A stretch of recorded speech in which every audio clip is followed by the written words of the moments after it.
Kailangan maging karapat-dapat ang lalaking hahawak sa kamagong. Isang lalaking may dakilang misyon. Gusto kong matutong humawak ng arnis, Manuel. Gusto kong makalipad tulad ng ibon. At lumapag sa lupa tulad ng tuyong dahon. Hawak pa rin ang arnis. Gusto kong maging karapat-dapat sa kamagong.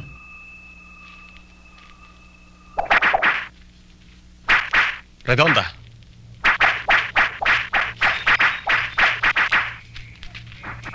Sinawali.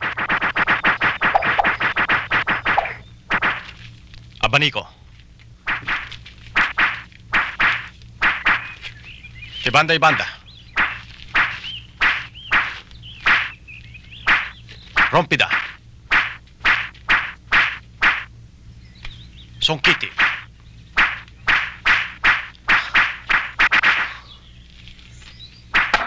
Sa matatag na pulso, ang unang susi sa paghawak ng arnis.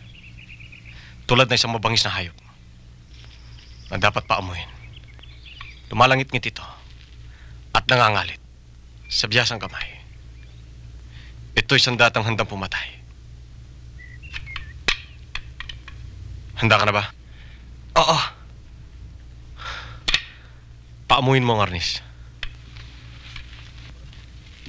Redonda. Redonda. Redonda.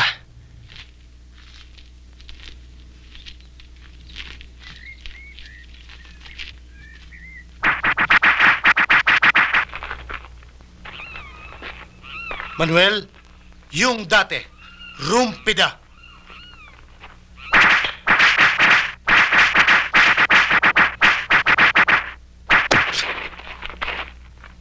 Nahati! Sandali lang, uuwi na ako. Sandali. Bakit? Total, inistorbo mo na rin pag-iinsayo namin. Ituloy na natin. Hindi ba ikaw nag-iinsayo sa akin nung araw? Hindi ako, si Masutero. Siya naman ang insayuin mo ngayon. Ay, yung sinahin ko eh. Hindi, busog pa ako. Ariel, yung dati. Redonda? Rebunda o sinawali? Kahit na pasuklay.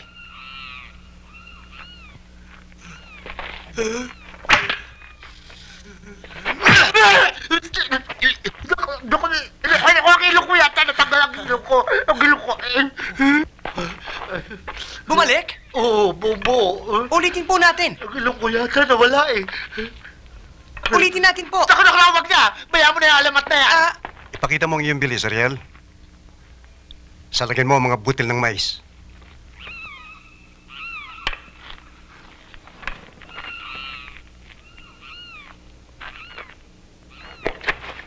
Wala pa sa ikasampung bahagi ng bilis ni Manuel ang ipinakita mo, Ariel.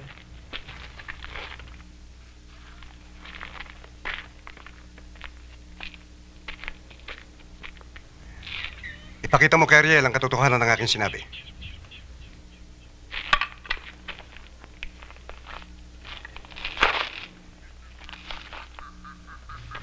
Pagkat nasa ika-anim na pagbibilog ng buwan pa lamang tayo, Ariel.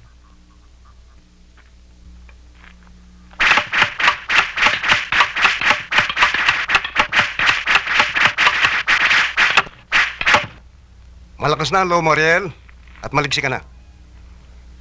Pero kailangang makita mo muna ang mga paraang dapat mong matutunan sa pakikipaglaban kapag hawak mo na ang kamagong.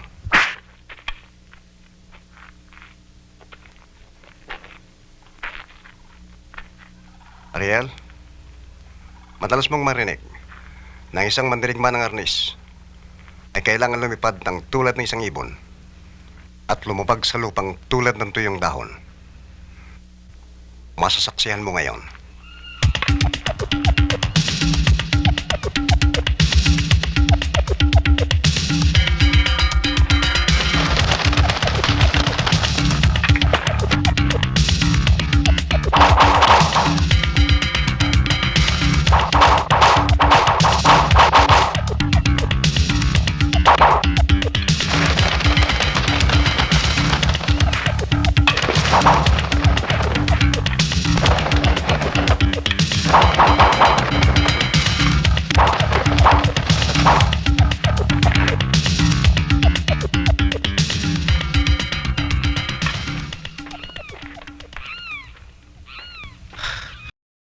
Magulat ka, Manuel.